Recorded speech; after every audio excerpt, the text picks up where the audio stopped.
Mi sobrino robaba de mi billetera y mi cuñada cree que estoy mintiendo, pero puse billetes falsos en mi billetera y su hijo es arrestado cuando intenta gastarlos. Todo empezó hace casi 2 meses, cuando comencé a notar que mi dinero ya no alcanzaba como antes. Revisé mis gastos, ajusté mi presupuesto, pero seguía faltando efectivo. Un martes por la tarde, después de que mi sobrino Diego había venido a hacer una tarea escolar conmigo, abrí mi billetera y noté que faltaban 3 billetes de 20,000 pesos. Lo extraño era que recordaba perfectamente haberlos puesto allí esa misma mañana después de ir al cajero automático. Diego es el hijo de 14 años de mi cuñada Elena, y aunque siempre me había parecido un buen chico, empecé a notar pequeños cambios en su comportamiento. Decidí comentárselo a mi hermano Roberto en secreto, durante un partido de fútbol. Su reacción me sorprendió. En lugar de mostrarse preocupado, se puso nervioso y me dijo que seguramente era un error mío. Elena cree que estás pasando por una mala racha económica y que inventas excusas para justificar tus gastos, me confesó con vergüenza. Esa noche me dolió más que el robo mismo, mi propia familia pensaba que era una mentirosa o una incompetente con mi dinero.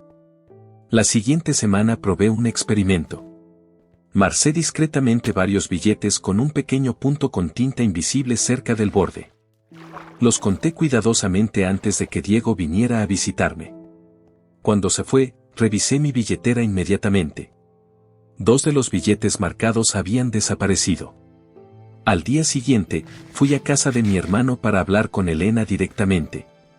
La conversación fue un desastre. Ahora mi hijo es un delincuente, me gritó delante de toda la familia. Tal vez si organizaras mejor tu vida no estarías inventando estas historias.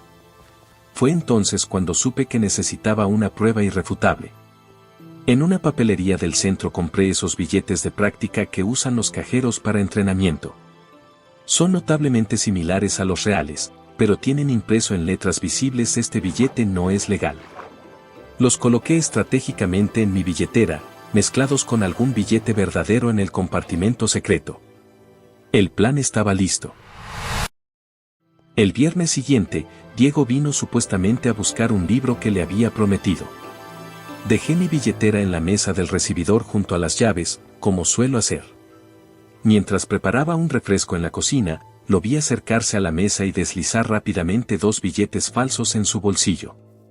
Mi estómago se encogió. No era solo el dinero, era la traición, la mentira, la complicada situación familiar que esto crearía. 2 días después, Elena apareció en mi apartamento con fuego en la mirada. «Sigues con tu obsesión», me espetó sin siquiera saludar. «Diego me contó todo, que lo estás acusando sin pruebas. Si no dejas de difamarlo, tendré que hablar con papá para que te alejes de la familia». Le mostré los billetes falsos idénticos a los que había tomado su hijo, pero se rió sarcásticamente. «Cualquiera puede comprar esos juguetes», dijo antes de dar un portazo. La llamada del centro comercial llegó justo cuando empezaba a cuestionarme si había sido demasiado dura. Era el gerente de seguridad de Electra, explicándome que un joven había intentado comprar unos audífonos de alta gama con billetes falsos muy evidentes. Cuando el cajero se dio cuenta y revisó las cámaras, descubrieron que el mismo joven había estado robando pequeños artículos electrónicos durante semanas. La policía llegó rápidamente y detuvo a Diego en el acto.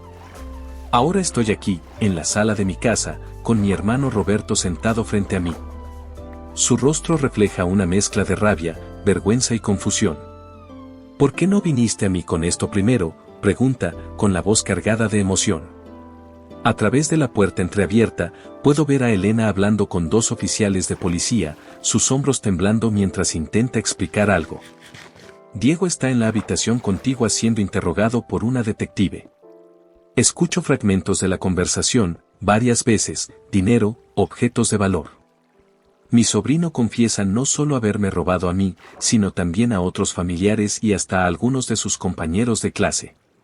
Roberto me toma la mano. «El problema es más grave de lo que pensábamos», susurra. «Necesita ayuda profesional». Asiento en silencio, mirando hacia el pasillo donde Elena ahora evita mi mirada. La detective sale de la habitación y se acerca a nosotros. «Señora», me dice con voz grave, Su sobrino ha confesado los robos, pero también mencionó algo sobre deudas con personas peligrosas. Esto podría ser más complejo de lo que parece. Miro a mi hermano, cuya expresión se ha vuelto pálida, y luego a mi cuñada, que ahora mira hacia mí con ojos suplicantes. El oficial a cargo se acerca y coloca su grabadora sobre la mesa. Tenemos que hacerles algunas preguntas sobre los últimos movimientos del joven, anuncia, y necesitamos saber si alguien más en la familia estaba al tanto de estas actividades. Miro a mi alrededor, a esta familia que se está desmoronando frente a mis ojos, y me pregunto cómo seguiremos adelante después de esto.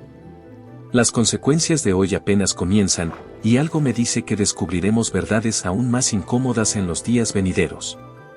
La detective me miró directamente a los ojos antes de hablar. Su sobrino mencionó que no actuaba solo, dijo, y pude sentir cómo el aire se espesaba en la habitación. Habla de un grupo de jóvenes del colegio que se turnaban para robar en sus propias casas. Mi hermano Roberto apretó los puños hasta que los nudillos se pusieron blancos. ¿En otras casas también?, preguntó con voz ronca. Asentí lentamente, recordando las conversaciones incómodas con mis primas durante las últimas semanas.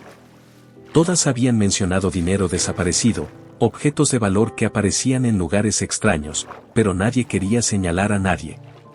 Elena, mi cuñada, se acercó tambaleándose hasta el sofá. Lo sabía, murmuró, y por primera vez vi lágrimas genuinas en sus ojos. Encontramos dinero extra en su mochila hace un mes, pero creímos que era de su trabajo de medio tiempo.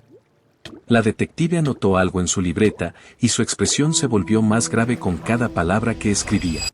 Diego salió de la habitación contigua, escoltado por un oficial. Su rostro adolescente, usualmente lleno de esa confianza típica de los 14 años, ahora parecía frágil y asustado. «Lo siento, tío», susurró, sin atreverse a mirarme. No quería hacerlo, pero... Su voz se quebró, y en ese momento dejé de ver al ladrón y volví a ver al niño que solía sentarse en mis piernas para que le leyera cuentos. La detective nos explicó que existían varias opciones sobre la mesa. Podían llevar el caso a la justicia juvenil, con todas las consecuencias que eso implicaba, o buscar una solución alternativa que involucrara trabajo comunitario y terapia psicológica.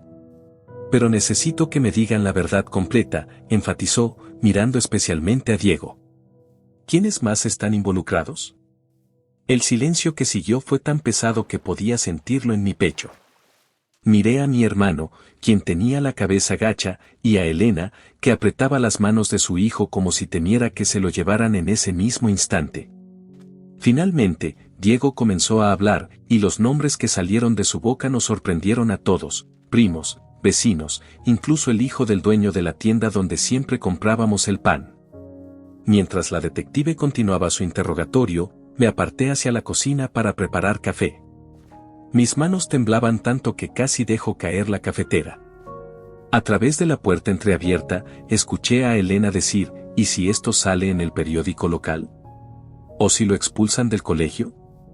Roberto respondió con una pregunta que me heló la sangre, ¿cuánto dinero crees que habrá circulado ya en el comercio de nuestro barrio? De repente, todo encajó como piezas de un rompecabezas que no sabía que estaba armando. Recordé las quejas del tendero de la esquina sobre billetes falsos que había recibido, las miradas esquivas de algunos padres durante la última reunión escolar. Incluso el comentario de mi peluquera sobre jóvenes problemáticos que me rodeaban por el centro comercial. Cuando regresé a la sala con las tazas de café, todos me miraron como si yo tuviera las respuestas. Pero la verdad es que solo tenía más preguntas. ¿Cuántas familias estaban afectadas? ¿Hasta dónde llegaban las consecuencias de estos robos? Y la más importante de todas, ¿nuestra familia podría sobrevivir a esta tormenta, o las grietas que hoy se habían revelado terminarían por dividirnos para siempre? La detective cerró su libreta y nos miró seriamente. Tenemos que visitar varias casas esta noche, anunció. Y necesitaré que alguien de la familia acompañe al equipo policial. Roberto y Elena intercambiaron una mirada cargada de significado, y luego, para mi sorpresa, ambos volvieron sus ojos hacia mí. La mirada de mi hermano y mi cuñada pesaba sobre mí. Tú eres la única que ha estado atenta a las señales, dijo Roberto con voz resignada. Debes acompañar a la detective. Asentí lentamente, aunque cada latido de mi corazón me pedía que me negara. Salimos a la fría noche, yo en el asiento trasero del auto patrulla junto a la detective García. Las calles que había recorrido tantas veces de camino al trabajo o al supermercado ahora parecían diferentes, llenas de secretos que nunca había imaginado. Nuestra primera parada fue en casa de los Márquez, vecinos de toda la vida. La detective llamó a la puerta con suavidad. Cuando la señora Márquez abrió, su sonrisa de bienvenida se congeló al ver el uniforme policial. ¿En qué puedo ayudarlos?, preguntó, confundida. Señora, tenemos razones para creer que su hijo Andrés podría estar involucrado en una red de pequeños robos domésticos, explicó la detective. La expresión de la señora Márquez cambió instantáneamente. Imposible, dijo con firmeza, pero sus manos temblaban ligeramente. Andrés está arriba estudiando. En ese momento, el joven de 16 años bajó las escaleras. Al verme a mí, su rostro se llenó de reconocimiento y miedo. Diego me dijo todo, Andrés, dije suavemente. Es mejor que hables ahora.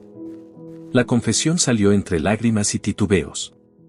Andrés describió cómo todo había comenzado como un juego entre compañeros de clase, retándose mutuamente a tomar pequeñas cantidades de dinero de sus hogares. Pero con el tiempo, el juego se había vuelto más serio, más organizado. Mencionó otros 3 nombres que apunté mentalmente, todos hijos de amigos cercanos de la familia. La señora Márquez se desplomó en el sillón, llorando en silencio. Encontramos dinero extra en su habitación la semana pasada, admitió entre sollozos. Creímos que era de su trabajo los fines de semana. La detective García tomó nota meticulosamente de cada detalle. Mientras nos dirigíamos a la siguiente dirección, me explicó que este tipo de casos eran más comunes de lo que pensaba. Los jóvenes no miden las consecuencias, dijo con un suspiro. Creen que son invencibles, que nunca los atraparán. La segunda visita fue más difícil. Era la casa de mi mejor amiga, Carmen. Su hija menor, Valentina, estaba en la lista. Cuando Carmen abrió la puerta y me vio junto a la policía, su rostro reflejó primero sorpresa, luego incredulidad y finalmente dolor.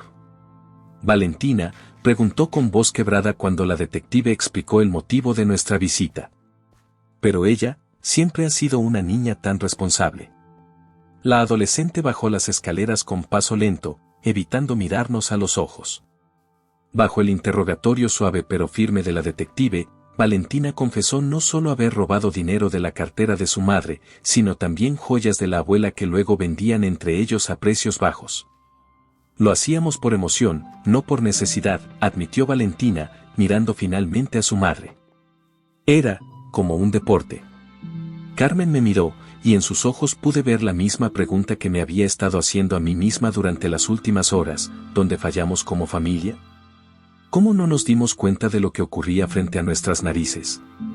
Esa noche visitamos 4 hogares más. En cada uno, el patrón se repetía, padres que se negaban a creer la evidencia, jóvenes que al principio se mostraban desafiantes pero luego se derrumbaban ante la presión, y siempre, esa incómoda sensación de que nuestras familias eran perfectas solo en apariencia. Al regresar a mi casa cerca de la medianoche, encontré a Roberto esperándome en la sala. La televisión estaba apagada y solo una lámpara pequeña iluminaba la habitación. Elena está durmiendo con pastillas, me informó con voz cansada. Y Diego, sigue en su cuarto, no ha querido salir ni para comer. Me senté junto a mi hermano, sintiendo el peso de la noche en cada hueso. ¿Cuántas familias afectamos esta noche?, preguntó, mirando sus manos. 8, respondí secamente. 8 familias que nunca volverán a ser iguales. Roberto asintió lentamente. El padre de Andrés Márquez me llamó hace una hora, reveló. Está furioso.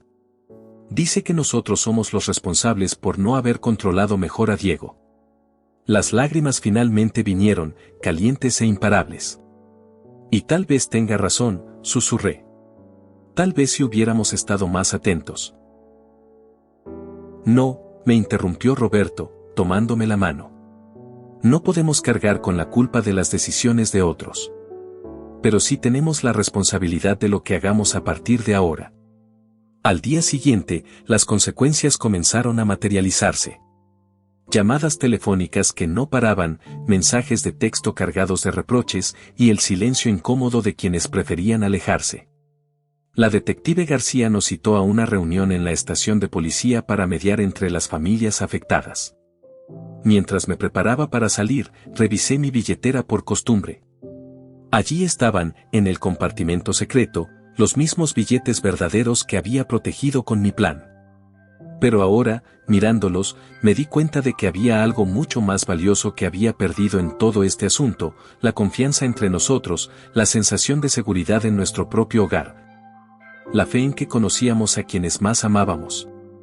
Y mientras cerraba la puerta de mi casa, no podía dejar de preguntarme si alguna vez, realmente, recuperaríamos lo que se había perdido.